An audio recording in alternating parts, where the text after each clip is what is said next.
choice to die from fire and ice. Furthering the American norm, most people build weapons because the pay is good. But most useful is the unused tool. So just how ugly are we? Oh, Panza Mia, once interviewed by the CIA, the cooking school, I squawked to turn a dolphin into a killer, or make a sound so loud to terrify everyone, though nobody could hear. Without emptiness, the house is empty. But we don't go hurting folks willy-nilly. Fear of punishment is usually enough. Besides, if you design well, they're better for the environment. Nice of you to help. When the work's done, there's nothing left to do.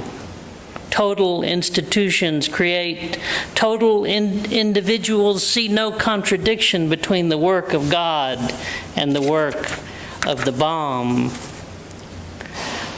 The one you share your secrets with controls your liberty. So remember to carry, I don't need no stinking badges, but at all times concede as when a masher with wicked eyes flashes his headlamps and freezes skittish girls caught in their exposure. The capacity to make a case of your subject through the work of observation is central to the weaponization of existence. It takes a mess of punches, but such strange tabulations move us from theory to practice. The wholes count off each one. The power of negative capability grows with the numbers inscribed in the card, just the size of $1. Guaranteeing our nation's doctor the tools to confirm his diagnosis. How better for us to play both ends against the middle and live to pick up the pieces. Let us pay tribute to this dream of reason and sing as they did once a silent night, recalling how our wondrous machine made them all light up their empty Hanukkah rows of big blue candles. So go fill the holes where you left off. Bless me, Father, for I have sinned. Da da da da da da da da da. In no case shall the said Bernard Bodley be, but to rivet the old phoenix on them. Project 24, PSYOPs, nailed an eye. To the house opposite, anyone still enough in his right mind not to support us. When they'd come burbling fear, we buddy-buddied, took them for drinks, later a brothel, extraordinary rendition, to get some tight pictures, then off to the pit for a little torture and abuse. The photos helped enlist them in special units, infiltrating areas off limits, say Cambodia. Once on the trail of righteousness, they'd radio the position of villages sympathetic to the enemy. B-52s bombed both parties, killing two birds with one stone, as it were. Eventually, of course, the adversary began to track the lightly armed teams coming in for surveillance and census duty. Utilizing this opportunity, heavily fortified squads followed hard by, leveraging the company's guerrilla bait appeal to keep kill ratios high and funding guaranteed. What about the rights of non-combatants during wartime, which is now all the time and everywhere? There's no such thing. Out of sight, operational zones maintain the public trust in democratic institutions. But I hasten to re-add, the chill is greater when the subject is uncertain of the actual conditions of observability. As the embedded journalist, psychiatrist, lawyer, grocery, teacher, etc., complete the architecture of surveillance experienced by hopeful innocence. The pyramid scheme of the dollar with the eye at the strategic end embodies the panopticon.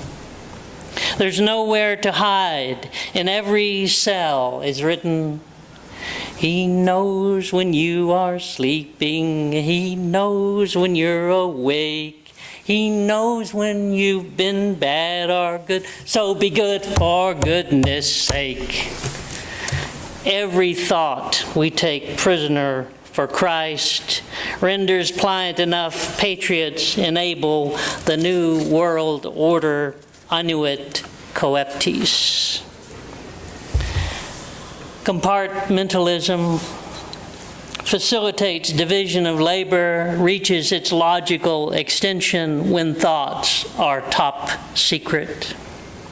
Total information awareness preserves the disease. Of course, the price of continuous propaganda is public indifference. Now, look in here. What do you see? Guess who? Whatever I want you to.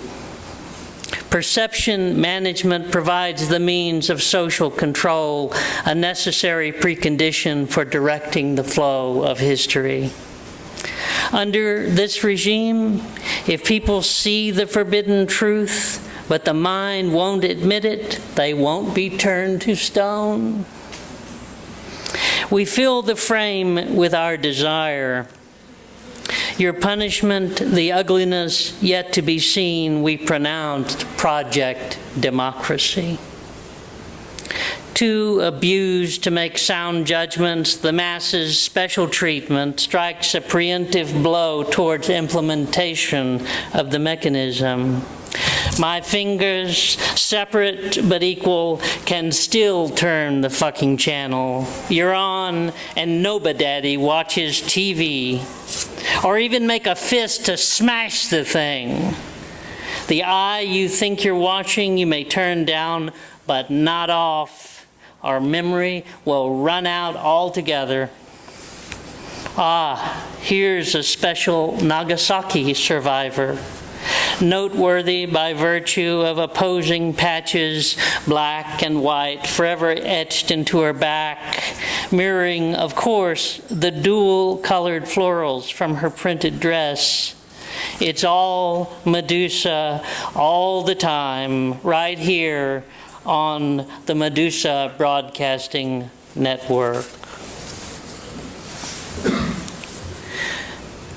To remain awake, the Buddha cut off his eyelids. Where they fell, the ground produced samsara. So when painting the eyes of the Buddha, look into a mirror. Upon completion, you will be blindfolded and taken before an object of no consequence. This you will destroy with your own liberated gaze, harmlessly channeling the powerful streaks of lightning. So the problem, dear boy, is not in seeing, but in being seen. Thank you.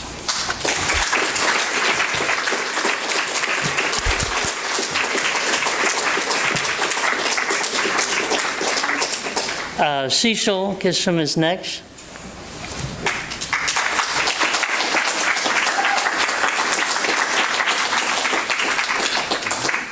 Okay. Thank you, John.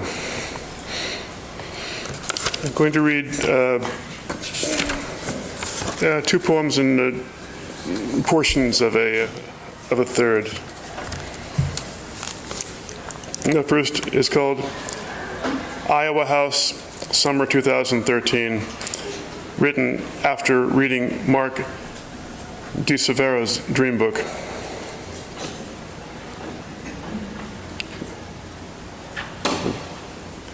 Thank you, Keston.